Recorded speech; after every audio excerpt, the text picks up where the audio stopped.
मेरे प्यारे दोस्तों, कहते हैं कि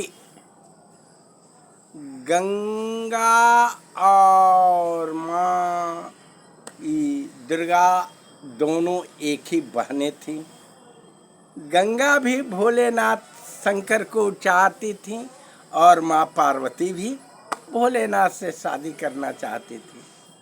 कहते हैं गंगा बड़ी बहन थी और ये पार्वती छोटी थी। दोनों आदमी को ज्ञात हो गया कि ये भी उसी लिए वर पूजा करती है कि भोलेनाथ हों, और माँ दुर्गा भी या पार्वती चाहती थी। तो पार्वती जी जा कर के कहती हैं कि ऐसा करो, क्या तुम मेरी बड़ी बहन हो, ये मेरे लिए थोड़ा उपकार नहीं कर सकती हो? तो भोलेनाथ जी अरे माँ गंगा कहती है कहो, तो बहन हो, जो कहोगी मैं तुम्हारे लिए कर दूंगा। तो कही कि तो भोलेनाथ के लिए वरण न करो और मुझे छोड़ दो। गंगा कही ठीक है, जो मत। तो कही कि नहीं, भोलेनाथ भी तुमको चाहते, इसके लिए तुम्हें त्याग करना होगा। तो बोले कहे क्या, तो तू स्वर्ग को चले जाओ। अब गंगा जी कहीं कि मैं ठीक है, माँ पार्वती के लिए छोड़ करके स्वर्ग जाने लगे। जाते जाते जब स्वर्ग चल दी तो कहीं जाने के लिए उनको स्थान नहीं दिया गया। ब्रह्मा जी द्रवित हुए और कहे कि ठीक है, तुम मेरे कमंडल में वास करो। गंगा जी को तो कह दे, ब्रह्मा जी के कमंडल में माँ गंगा रह गई। अब देखिए यहाँ कहा माँ पार्वती से तो उनका मैरिज हो गया। उस समय आज के युग में उसे लोग लव मैरिज कहेंगे, मगर उस समय क्या बात है, अरेंज मैरिज के अनुसार इनके हिमांचल और उनकी नाक द्वारा शादी किया गया।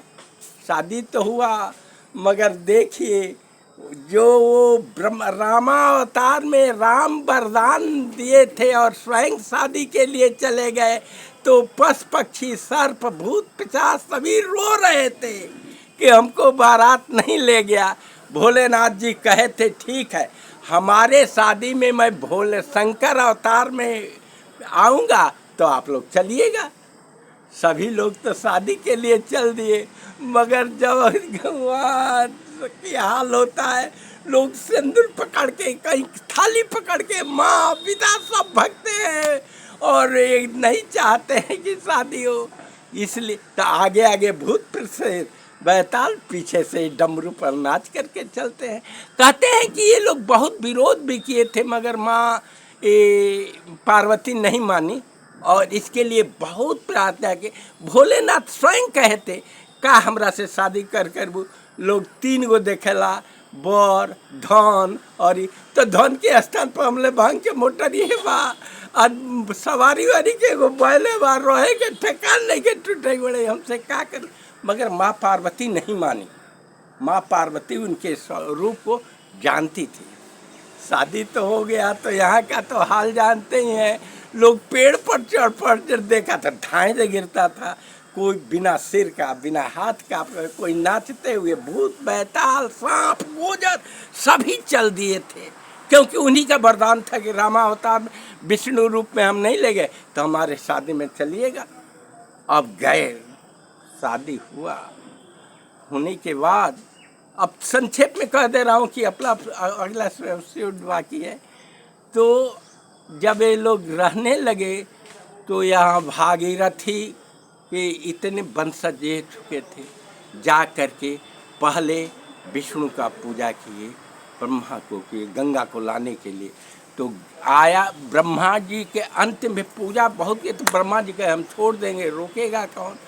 तो इसके लिए भोलेनाथ का प्रार्थना किया, भोलेनाथ का प्रार्थना किया। भोलेनाथ तैयार हुए, पुनः उसको अपने जटा में धरे और जटा में बांध कर एक सेतु को छोड़ा गया, जो कि वहाँ उत्तरांचल से चल करके आते यूपी के कानपुर, कानपुर से इलाहाबाद, इलाहाबाद से बनारस, बनारस से आरा होते हुए बक्सर आ करके हमारे महासागर जो है बंगाल की खाड़ी में आके मिलती है।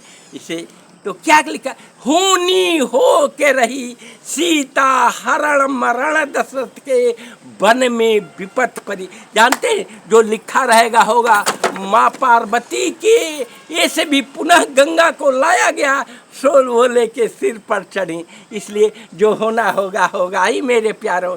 जय हिंद, जय भारत, जय सनातन धर्म, जय जय भोलेनाथ।